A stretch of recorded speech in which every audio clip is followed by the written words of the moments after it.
Welcome back to another episode of Black Girl Confessions, where we say the quiet parts out loud. Today's episode is all about the confessions. Now, I launched the website a couple of weeks ago and the confessions have been rolling in. You girlies have had me gagged, gooped, terrified.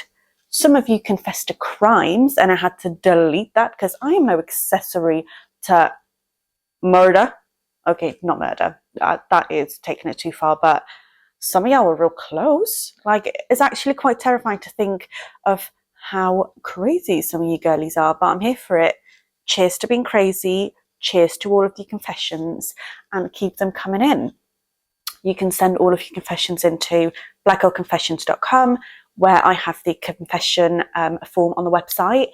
You can DM me any of your confessions. My Instagram handle is blackgirlconfessionspod, and on TikTok I am blackgirlconfessions, or you can email me at hello@blackgirlconfessions.com, where I will read every single DM, every single dilemma, every single confession, because honey, I am nosy, and that's one of the reasons why I started this podcast, because I'm nosy and I like to know what people do all the time.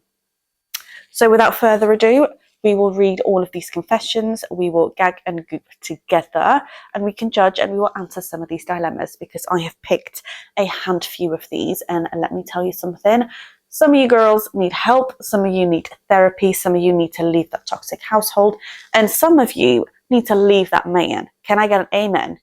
Leave that man, leave those kids, leave that house, just start new. Start new. Like Tucker Dobbs said, I've got a man in Mexico who can get you a new name. If you know, you know. Let's get into it. Right, we are starting off strong. This one says, I hate being a mum, but I can't say it out loud. Honey, I've got a cat and he drives me insane, so I know how you feel. I'm just kidding, I don't know how you feel, but I can only imagine. Right, I love my kids, but I hate being a mum. I feel trapped. Everyone told me motherhood would be fulfilling, but it feels like I lost myself. I miss my old life, the freedom, the sex, the ambition. Now I feel like a maid who gets no sleep and no appreciation. If I say this to anyone, I'll be crucified. My husband calls me ungrateful if I complain. Leave him. I fantasize about leaving. Girl. But I don't know if that makes me a monster. Am I broken or just honest enough to admit whether the mums won't say? Now, I will say I'm not a mother. I don't have any kids, so I can't speak on what motherhood is like. I can't speak on what you are going through. I can't say I know exactly how you feel, because I don't. I don't have kids. I don't have the type of responsibility that you have. I don't have a husband either. So these are a lot of things I can't relate to, but I felt like it was important for me to bring this onto the podcast, because I know that there are so many of you that can relate to this, and there are so many of you that are in this exact same position. So what I can do is I can give you my two-piece, I can give you my advice, I can give you a outlook on things that you probably won't have, because you are in the thrust of these things, you are going through it. I'm not. I can give you a unbiased opinion, basically. And I did read this out to my mum, and she did give me some solid advice, because she's a mum of 6, right? And she's got loads of kids, and she knows exactly what you feel. She knows exactly what you're talking about.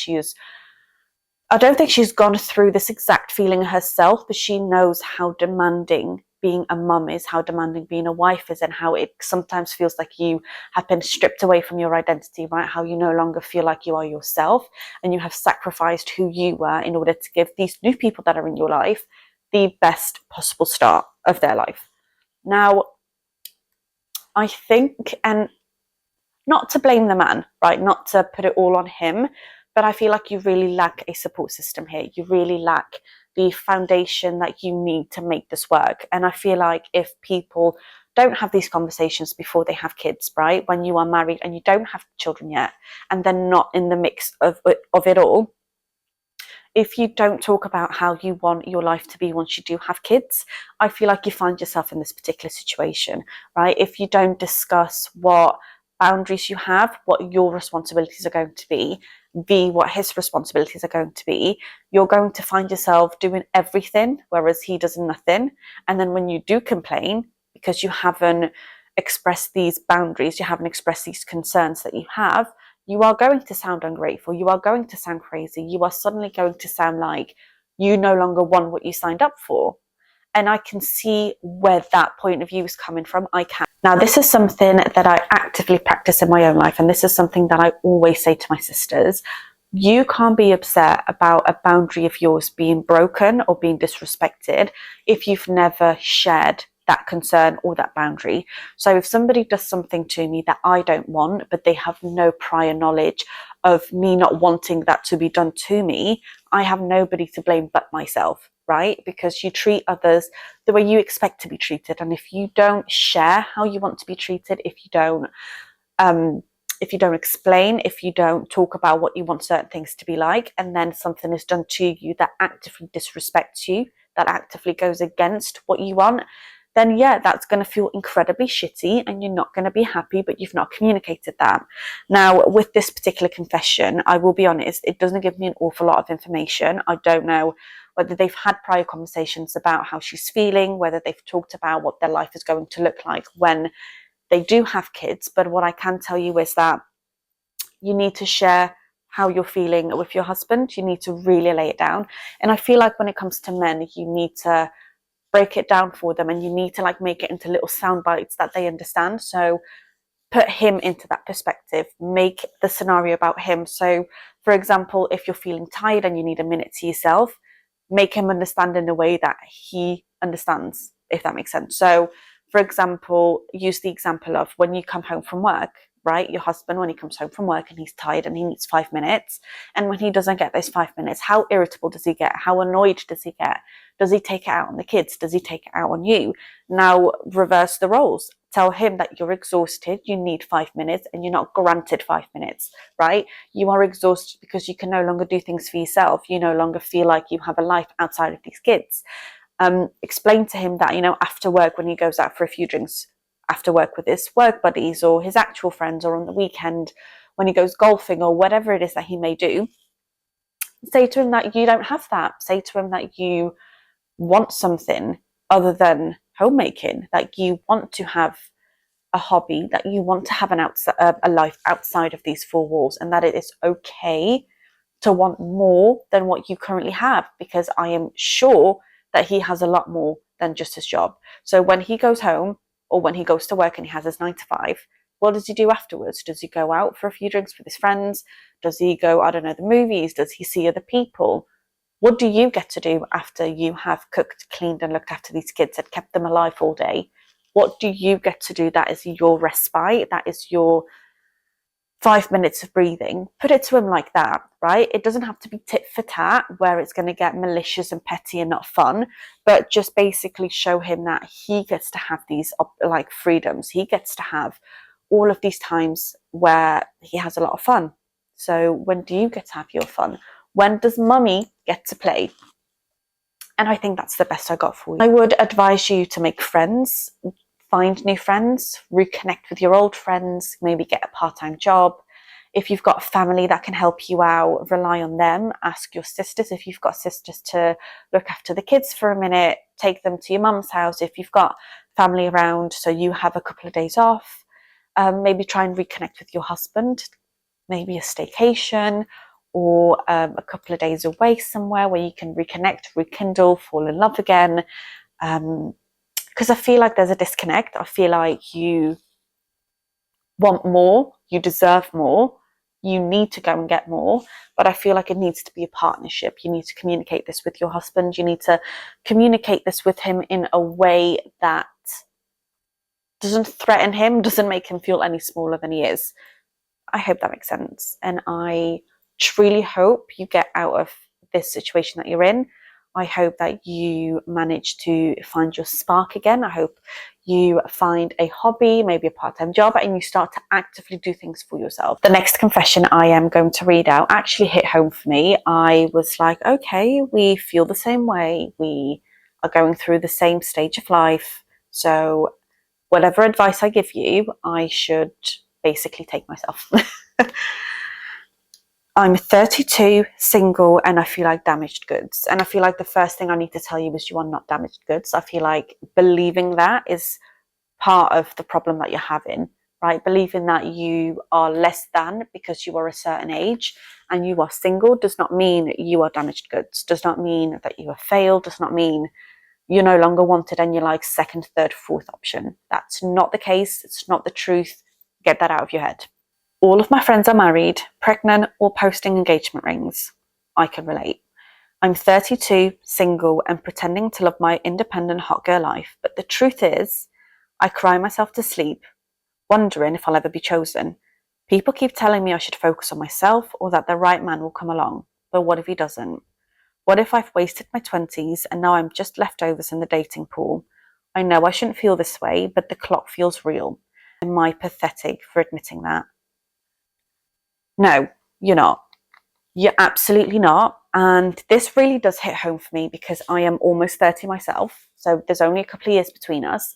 I feel exactly how you're feeling. I know a lot of people that are both younger than me and just slightly older than me that are getting engaged or that are engaged or are happily married with kids on the way. So feeling like the clock is ticking, feeling like time is ticking is real because society keeps telling us that the clock is ticking, time is ticking.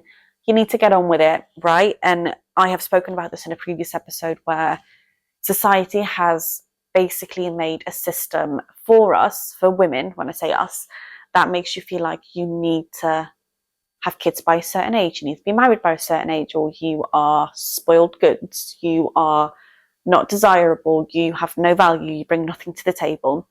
And I feel like we need to really deconstruct the way we think about this. I feel like we really need to think long and hard about what our purpose is, what do we bring to the table, what do we want for ourselves other than being somebody's wife and being someone's mother.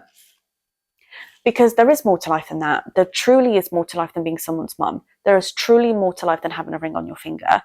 People are so successful. People have so much. People have achieved so much and aren't mothers and aren't wives. So why is it that we as women feel like we have to race against time to make this work and men don't?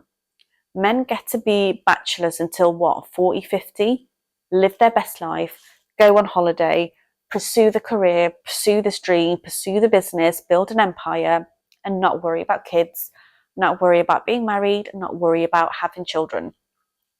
Because society doesn't make them feel that way. So I think my advice to you is find what you're passionate about, figure out what you want out of life other than being this supporting act in somebody else's life, other than being somebody's wife, other than being somebody's mum.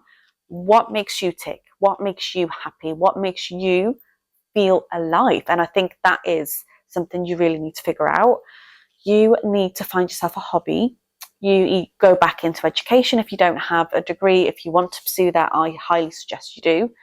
If you want to start a business, figure out what it is that you want to do, figure out what gap in the market you want to fill and go and do that. I think you just need to dedicate a lot of time to yourself. I think you need to flip the script and tell yourself that you are desirable, you are hot, you bring a lot to the table, and you are not tied down to this idea of being a wife and being a mother. There is genuinely more to life than that. And I don't know how many times I can say this. I don't know how many times I need to reiterate this, but we can be more than mums. We can be more than wives. We can be whatever the fuck we want. And we need to stop thinking that life ends when you don't have a ring on your finger. Life does not end there. Life doesn't end if you don't have kids. You can be whatever you want. Go. The world is huge. You need to go and live. You need to go and explore. You need to go and live your best life. I need you to stop self-pitying, right? I need you to stop thinking like you have lost, like your value is gone, like you have nothing to offer.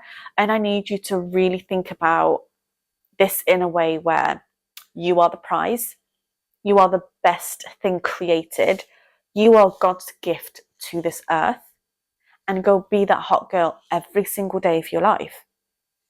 Trust me, if a man worthy of you comes along, you'll snag him. If you feel like being a mother, you can come and become a mother. It's not rocket science. You can do it. So I need you to really flip the script. I need you to really think about this long and hard and say to yourself, I am more than this. I am more than that title. The world is mine. go and get it. And I think that's my advice to you. That's my advice to myself. And that's my advice to every single woman out there. You're not someone's mum. You're not someone's wife. You are an individual with dreams, with hopes, with aspirations, and go figure that out. Find what makes you tick. Have that fire in your belly and go be hot and single and go rock that shit. That's my advice to you. My advice to you is be the best version of yourself. Love yourself thoroughly. I would say have compassion for yourself, right? Have patience for yourself. Understand that the position that you are in is difficult because you're feeling less than. And that's because we have been spoon-fed this narrative that you are less than if you don't have a ring on your finger. And you need to deconstruct that. You need to let that narrative go. You need to really find out for yourself who you are, what you want to do, what makes you tick. Once you have that down, you are unstoppable. No man can stop you. No child can stop you. No low self-esteem, no low confidence can stop you, because you are that bitch. You are going to rock that shit and you are going to go and get everything you deserve. And that's my advice to you, and my advice to myself, and advice to every single woman out there who feels like her biological clock is ticking, who feels like her time is ticking, and who is constantly being told, when are you getting married, when are you having kids? Stop it. You're going to be fine. You are going to be fine. Trust me. Strong, independent woman was never my dream. Everyone praises me for being the strong, independent woman, but I didn't choose this. I had no choice. My dad left, my mum leaned on me for everything, and I had to grow up really fast. Now I'm 30, exhausted, and I don't know what softness feels like. Sometimes I wish somebody would just take care of me for once. But if I say that, people act like I'm weak, or like I'm betraying feminism. Why do women feel like they always have to be strong just to survive? That one's deep. That one, I feel like there's such powerful messaging behind that, right? I feel like there was such a strong message behind that, where we can look at this, we can flip the script, and we can solve this. We can. My number one advice to you is that you're only 30, right? Stop looking at 30 as a number that says your life is over. Stop looking at 30 as though your life is ended and you are 80 years old and you're going to die soon. You are young, you are hot, you've got so much time left on this earth. You need to figure out how you are going to obtain the soft life that you're looking for, how you are going to be the very best version of yourself, where you don't feel like you let your mum down, or you don't feel like you've let yourself down, right? Now, feminism, I feel like, is such a tricky thing because it can mean so many different things to so many different people. What your version of feminism is could be very different to my version of feminism, and that's okay, because we're two different women. We don't want the same things. We don't think the same way. We don't have the same aspirations, and we don't have the same goals, right? We want different things from life, and that's okay. So I think for you, I think it's really important that you figure out what it is that you want from life and then actively work towards that. So if you no longer want to be the strong, independent woman that works hard, you need to find a way that you can live that soft life. You can do that by marrying somebody that's willing to take care of you and all of your needs, where you can be, a homemaker, a housewife, and step into that more traditional role that people often are in, right? Or you can find yourself in a position financially where you can step back and you can live that soft life. I really do believe that you have two options here. So you find yourself a man who is financially stable, right? Who is going to give you the life that you want, the soft, hot life where you go and get coffee at 3 o'clock, you have lunch at 2, you have Pilates at 10, and you just, milk the cows and, I don't know, feed the kids and whatever else that is that you want to do. Or you get yourself in a position where you are financially independent yourself and you can give yourself that life. And I think the best scenario here is that you give yourself that life, because I feel like if you are going to depend on a man for a life that is soft, for a life that you've always wanted, you are going to be dependent on him for everything. That man could leave tomorrow, and then what? Then you find yourself being a hard-working, independent woman again that you don't want to be. So I think the best thing for you to do is here is go and create that life for yourself, because you've already done it once, right? And I think I have to really commend you for that. You were put in a position from a really young age where your father had left, and he has left you and your mum, and you've had to work hard. You've had to figure things out, and your mum leaned on you for everything, and you really had to become that man in the relationship, right? You had to become the person that would work outside the house to give yourself and your mum the life that you truly deserve. And now I feel like you can do that again, but you can flip the script, you can reverse it, flip it and reverse it, and make sure that you work hard enough so you never have to work again. And it is doable, because when your father left, he left you in a situation where it probably felt like the world was ending and your life was falling apart, and you felt like you didn't know what you needed to do. And now you find yourself in that exact same predicament again, just different script, right? Different storyline, different dilemma. You can work, make sure you have enough money, save your pennies, and give yourself the life that you truly deserve, because you've worked hard. You have done everything you could to make sure you and your mum are comfortable, and now you need to live for yourself. You truly need to pick yourself for once and go and create that life that you've always wanted, and don't rely on a man for anything, because when he decides to leave tomorrow, chances are he will, because men are crazy. You're going to find yourself again in a situation where another man has left, and you need to pick up the pieces and figure it out. So I would say personally, and this is what I would do myself, and this is what I would advise any other woman that would reach out to me, you need to go and work out how you're going to achieve that life that you want, and go and create that life for yourself. Nobody's going to hand it to you, which you have figured out, and go and do it. And I think that's the best way you can set yourself up for success, and you can set your mum up for success. And if you do ever decide to have kids, you set your kids up for success as well. And that is a shit situation to be in, and I am really sorry that you were put in that situation, but you can do it, girl. I believe in you. I believe in you. This next confession is for every single corporate girly out there. We hear you, we see you, we love you, and hold on. We're coming to the rescue, okay? I'm a black woman in a corporate job, and I swear every day feels like a performance. If I'm assertive, I'm angry. Honey, the angry black woman. I get it. If I'm quiet, I'm invisible. My white male co-worker gets praised for ideas I've been saying for months, and don't even get me started on the pay. I find out I make way less than men do, and who do half the work that I do. I feel like I have to work 10 times harder just to be seen as average, and sometimes I wonder if it's even worth it. Why do we keep playing a game that was never made for us? This I can 100% relate on. I have worked in a corporate environment for God knows how long. And there's a saying that has been drilled into me since I was a kid. You work twice as hard to get half of what they have. Right? We have always known this, right? The system, especially the corporate system, is not designed for us. It is designed for the privileged white man who comes in a pinstripe suit, who has no original idea of his own, who will steal and piggyback off of everybody else, but will get all of the praise. Why? Because he is the picture of corporate. That's what they want. If you think of corporate and success, you think of a middle-aged white man. You don't think of a black woman, a black hijabi woman, or a woman, period, right? She doesn't have to be black. She doesn't have to be POC or a Muslim or religious at all. Even just a woman, right? A straight white female would still not get the recognition that a man does. So the game's rigged. The game's not fair. You have to work twice as hard to get half of what they get.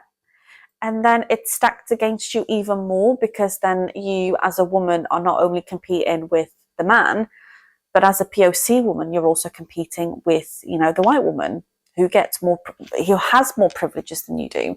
And that's how it's always been. And this stems from racism rooted in the system from yonky years ago that has still not been eradicated, and they keep this racism alive and well. They keep it alive and well in a very covert way, right? They now have different diversity schemes to make sure that we are being considered for roles. But why is it not an even playing field?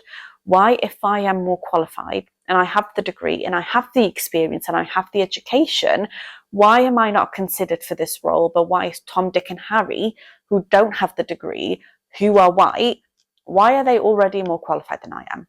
when I am literally educated in this matter, when I literally have got a degree in this and I know what I'm talking about.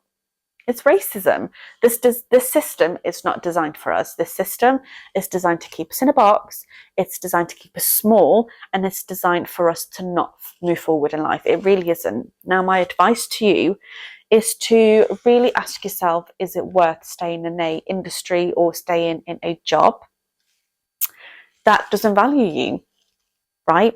Is it worth being in an office that sees you as less than? Is it worth being in a place where you know you're being treated as less than? And ask yourself, can I do something about this? Can I have constructive conversations with managers?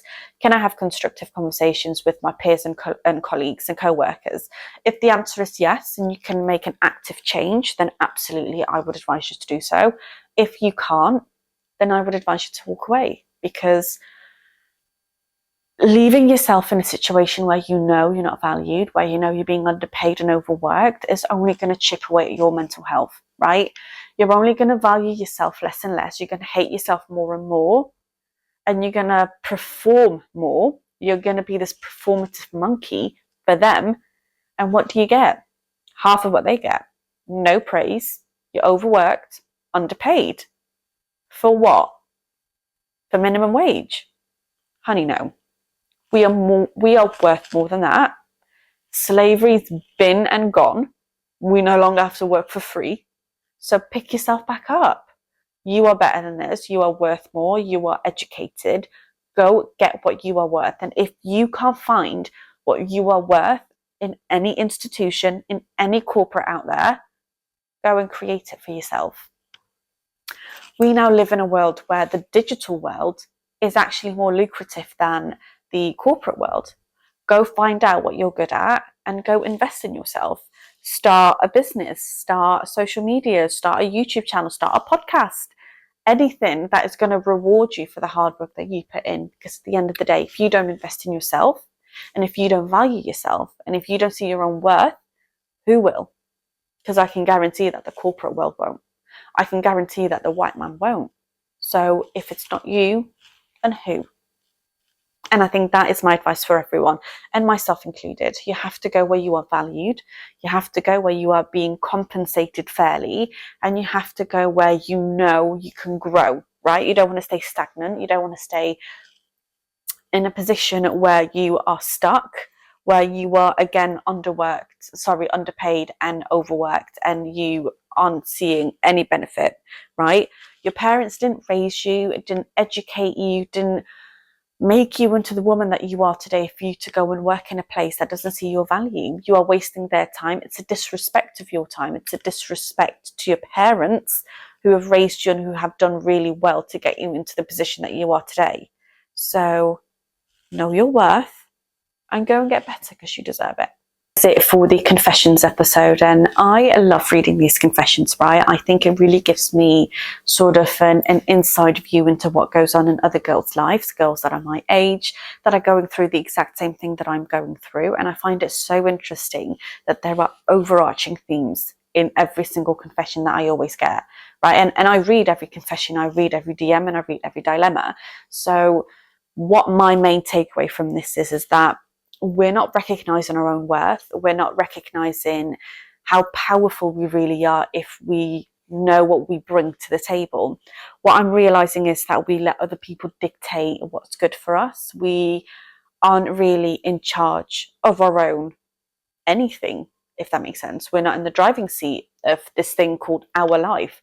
So I think my main takeaway from this particular confessions episode, and what your takeaway should be, is you are in charge of your life. You are in charge of your destiny. You are in charge of how your life is going to move forward, right? So I would say stay steadfast in your beliefs. If you're a religious girly, let go and let God, but as well work. And I love this saying. The saying, I can't quite remember who I heard say this. It might have been Kerry Washington, actually. I've seen a video of this, and she said that you can pray for what you want, you can pray for the life that you want, you can pray for a particular outcome, but if you don't put action behind it, it's not going to happen. So You can pray to catch the bus, but if you don't run, you're not going to catch the bus, right?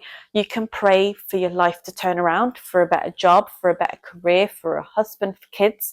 But if you don't put any action behind it, you're not going to get it. So we can sit here, hold hands and sing Kumbaya, but if we don't actually do something about it, if we don't go and make shit happen, it's not going to happen. So what I need us girlies to do is pick yourself up, put your big girl knickers on, and let's go and get it. Let's go be the best and the baddest that we can be. Let's be the best version of ourselves, and let's go make this thing called life happen for us, not to us, for us. We're in charge. We can do what we want. So let's go and do it. And that's my nugget of wisdom for you today. As always, I will see you fuckers on Monday. Bye.